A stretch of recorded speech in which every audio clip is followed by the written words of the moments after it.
হ্যাঁ বন্ধুরা, এই যে এর আগে যে আপনাদেরকে একটা পাথরকুচি পাতা দেখাইলাম বা গাছ দেখাইছি আপনাদেরকে, এই একটা গাছ কিন্তু আছে। এই গাছটির নামও কিন্তু পাথরকুচি বা পাটগাজা বলে অনেকে, অনেকে আবার সদাই মস্তক বলে। ন্যাচারাল এই গাছটি বেশি লম্বা হয় না, আপনারা দেখতেই পাচ্ছেন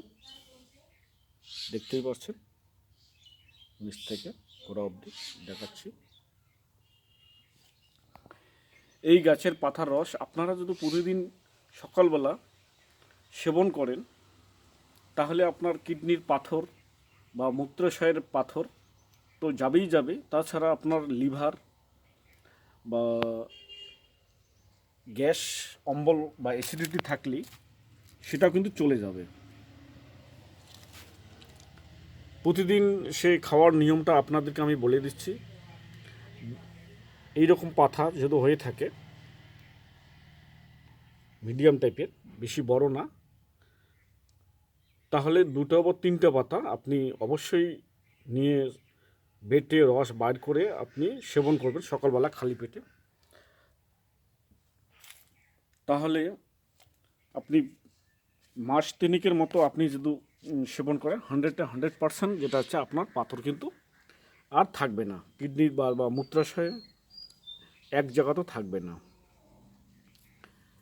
এই গাছটি সাধারণত শীতের সিজনেই খুব ভালো হয়, আর বর্ষার সিজনে কিন্তু একটু মানে খুব চাপানো হয়। শীতের সিজনেই ভালো হয় গাছটি। এই যে দেখাচ্ছি, এই গাছের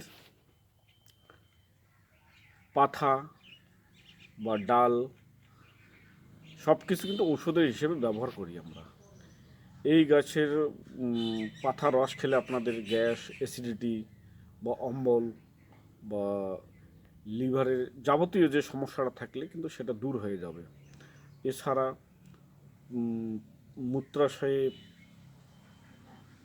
পাথর, কিডনিতে পাথর, সেটা কিন্তু গলিয়ে যাবে, আস্তে আস্তে আস্তে বার হয়ে যাবে।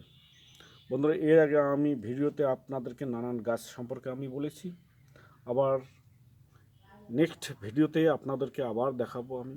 বন্ধুরা, আপাতত আপনারা সুস্থ থাকবেন, ভালো থাকবেন। আর চ্যানেলটা যদি ভালো লাগে, নতুন নতুন গাছ নিয়ে আমি আবার আসব। আপনারা অবশ্যই সাবস্ক্রাইব করতে ভুলবেন না।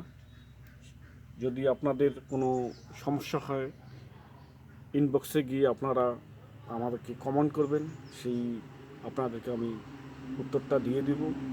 কিভাবে সেবন করবেন, কিভাবে কি করতে লাগবে। তাহলে ধন্যবাদ বন্ধুরা, আমি এখন রাখছি।